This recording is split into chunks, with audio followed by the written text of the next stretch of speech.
So the financial streets are talking, and the word is, do not buy a house right now. I repeat, do not buy a house right now, and don't you worry, because we're about to talk about it. So don't go anywhere. I'll be right back.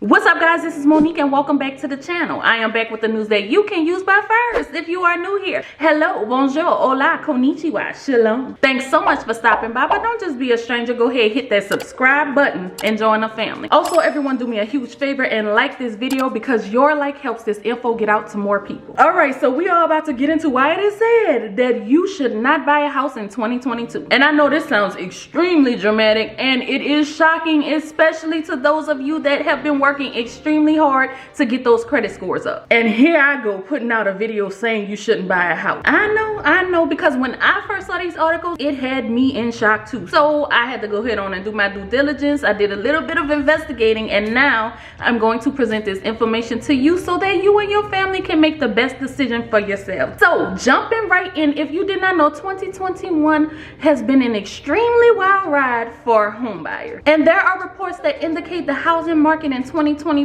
will be even more competitive. First and foremost, where the first problem starts is that the new listings for houses is at a record low. Last year alone, there were 19.5% fewer homes that were listed than there was in 2020, and 40.5% fewer homes available than there were in 2019. Now, of course, a lot of this has to do with the pandemic, because that had major impacts on the housing market. But with the short supply of homes last year, it was like a war zone out here. As soon as houses hit the market, they were snatched up in hours. Like literally, while a couple was touring a home that they were interested in, there were people that were making offers on that house as they were walking around it. So they ended up having to purchase a home that had not even hit the market yet, so that they could beat the competition before they get to it. And in doing so, guess what they had to do? They had to go over their budget. And it is said that this record low inventory of homes are expected to continue this year. Now, there are a number of reasons for the low supply of homes right now, and one of them is because of the shortage in labor, and it is very hard for people to get materials in because of what's going on, factories being shut down, and then that limits the ability of new construction homes. And then there were really low interest rates, and a lot of people took advantage of that by going on ahead and purchasing a second home, but they held on to the first one, which of course goes on ahead and decreases the supply of homes. Now, another reason that it is said to not buy a house right now is because of the increase in mortgage rates. Now, I know that I just said that there was some really low rates going on in 2020. In fact, we were able to get our interest rate at about 2%. But unfortunately, if you missed that train, it shall not be returning anytime soon. The 30-year fixed rate has risen to 4.05%. And of course, rising interest rates shrink budget. 2% is very different from 4% in terms of what you are able to afford to pay each month. And then that in turn will decrease the amount of house that you are able to purchase. Another thing, you're probably like, Monique, another thing, like, is enough going on? But another thing that home buyers are currently facing is one of the priciest housing markets in history. Not just in years, in history. And then that means there is a need for people to get larger mortgages. And unfortunately, it is said that houses are expected to remain high this year. And like I mentioned earlier, that's because the demand continues to outweigh the supply. But the size of average loan applications has just set another record.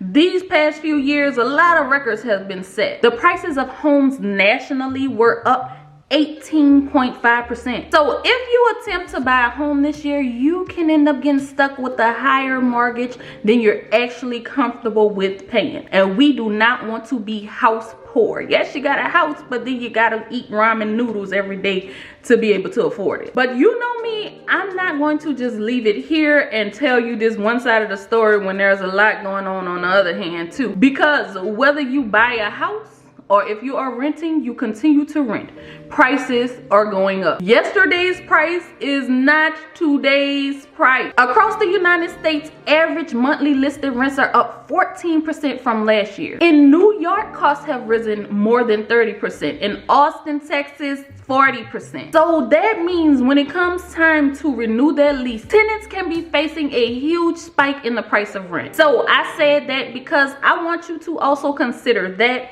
when you're considering purchasing a home. Which one will end up costing more? Because honestly, today's rent costs more than a lot of mortgage payments. So that is something to keep in mind. But for those of you that are renting and the time to renew your lease is upon you, just make sure you know your rights and your protections. And of course, this is going to vary by location. But some places are only able to increase rent by certain percentages. Recently, Santa Ana, California passed legislation capping the increase of rent in most buildings to no more than 3% in a 12-month period. So just make sure you learn the laws that govern your area, protect yourself, and make sure you know your rights.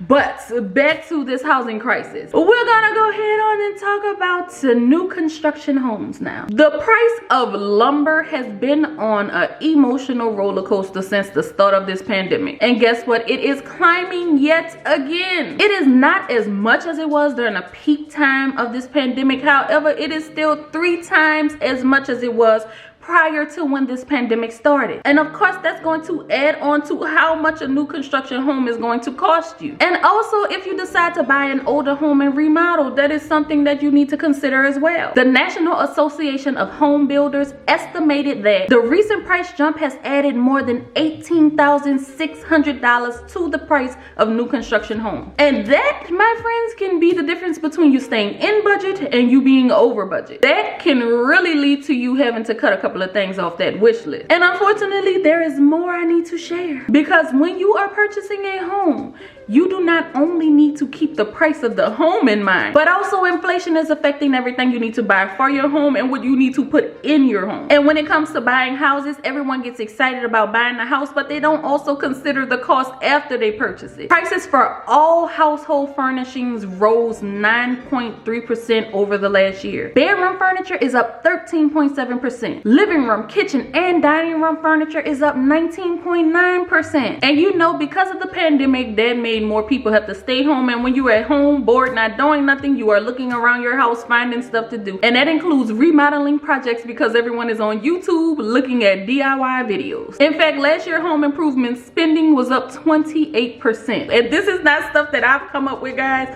This is stuff that I have found. I am not making it up. I am not trying to scare you. I am just trying to inform you so that you can go into this thing making the right choice and prepared. And the last thing you want to kind of consider right now, we are in a time of uncertainty. Now, hopefully by the end of this year, things are much better, but you know, we just had that recent spike in COVID cases. There could be more variants, there could be future shutdowns, which means there may be loss of income. And some people may just not be in the best place right now to make these big financial commitments. And like I said, right now does not mean a year from now. Right now does not even mean 6 months from now, because things can change quickly, as we have all learned. But you want to consider the possible job changes that you may face. If you are in a strong financial place right now, if you have a big down payment already saved up, if you have job security and you found a house that you like and it meets your budget and you have that right credit score, then by all means you go for it. But if you cannot check all of those things off of your list, then you may want to kind of, you know, slow it down a little bit. Continue to get your credit together. Continue to save for a down payment, but don't just jump into this just because you're eager to get a house, because with the house comes a lot of responsibility. But again, like I said, this is what's going on currently. By summer, things could look completely different. In fact, they say that it may change towards the end of this year. So we just have to kind of keep a lookout for these things so that we can make sure before we stick our necks out there, it's safe. I want you to not just be able to buy a house, but I want you to live comfortably in that house. I want you to be able to live while you're in your house. So I hope that this sheds some light for you on the current situation with the housing market. Please make sure, again, you like this video. If you have not subscribed already, hit that subscribe button. But other than that, I thank you so much for watching, and until next time, we are out. Peace.